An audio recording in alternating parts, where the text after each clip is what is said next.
G'day from New Zealand, everybody. It's Marcus Beveridge here.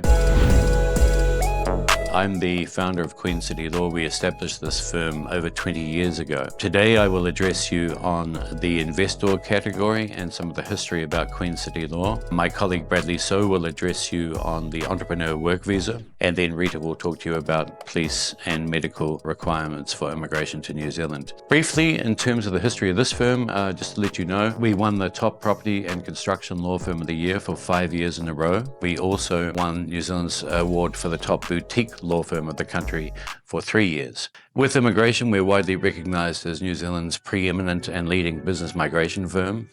We have done more successful business immigration category applications than any other law firm in the history of New Zealand, and that's partially attributable to us processing literally hundreds of long-term business visas back in the day.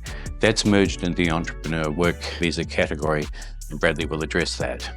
Now, just on the investor category, we've gone through a golden patch recently where we've had over 100 applications submitted. That constitutes about $620 million being committed to the New Zealand economy. And over a 1 year period, we would expect that to exceed over $10 million coming into our economy. There are two categories. One is called the balance category and the other one is called the growth category. Under the balance category, you have to bring $10 million into our economy for 5 years and remain in New Zealand for 110 days over that term. And under the growth category, you need to invest $5 million into growth investment funds for 3 years and remain in New Zealand for only 21 days. The reason, or one of the compelling reasons why you are much better off coming to us rather than anyone else in the country is because we are a one-stop shop and we can give you advice around taxation, immigration, property, commercial law, asset planning. So you don't need to be passed around like a ping pong ball. Come straight to us. There are compelling reasons for that. Will ultimately save you a lot of money, stress and time. So we'd urge you to do that. Without further ado, I will now pass you over to my colleague Bradley to talk about the entrepreneur work visas. So I'll now pass the ball to my colleague Bradley So. Well, the entrepreneur visa creates a really good pathway for residents without having to invest at least $5 or $10 million. This entrepreneur category, essentially your destiny is in your own hands. What's required is for you to set up a new business or buy an existing business.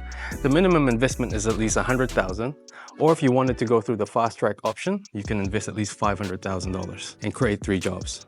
Well, it depends which pathway you're looking for. If you're going for the fast track option and invest at least $500,000 and create 3 jobs, then you can apply for your residence after 6 months. If you invest less than that, you have to wait for at least 2 years. For anyone who's looking to set up a business in New Zealand, it's essentially you need to have a really good team to support you in finding the right business, giving you the right tax advice, the commercial advice when you're conducting due diligence in any of the business that you're looking at, and structuring it properly to make the most of the investment opportunities that you're doing in New Zealand. Queen City Law is well placed to give you the right advice and the right team to make sure that your transition to New Zealand is going to be as seamless as possible. The process is relatively straightforward. It's a 2-step process. The first thing is you need to apply for the entrepreneur work visa, whereby you're applying with a business plan and a 3-year forecast to explain to Immigration New Zealand how your business can contribute and create significant benefits to New Zealand. You will then be given the initial entrepreneur work visa that's valid for at least 12 months, whereby you'll need to establish your business during that period, and then you'll have your pathway to residence depending on the amount of investment that you're making. As I mentioned before, if you invest at least $500,000, you can apply after 6 months. If not, you'll need to wait for 2 years. I'd now like to pass the ball to my colleague Rita to talk about the medical waiver and character waiver. All applicants applying for a visa need to meet the health and character requirements. So the first step would normally be obtaining police certificates. You need police certificates from any country that you're a citizen of and any country that you've lived for 12 months or more in the last 10 years. So for example, US citizens will need to get an FBI clearance report, and you need to get the correct clearances for each of those countries. So if you have a conviction on your record, it really depends on the type of conviction. Really minor things, minor traffic infringements, things like that will not trigger a need for a character waiver. But serious offences or periods of imprisonment will require a character waiver. So that will usually involve the applicant obtaining character references from people in their lives, and Queen City Law will draft legal submissions on your behalf. And the likelihood of success will normally depend on factors such as how long ago the offence was, how serious it was, and the overall benefit that the applicant can bring to New Zealand.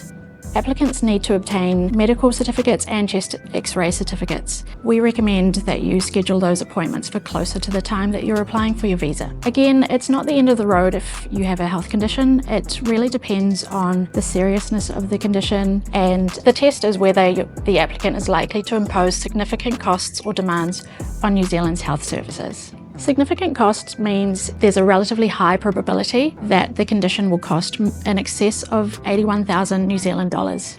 Unfortunately not. If you have private medical insurance or the ability to pay for your treatment, that doesn't actually have a bearing on whether you meet the health requirements. Just in the same way as the character requirements, we can also request a medical waiver on your behalf as well. Immigration New Zealand would be looking at the seriousness of your health condition, the degree to which it will impose costs or demands on the health services, and whether your overall contribution to New Zealand will be significant. We've got lots of success stories here at Queen City Law.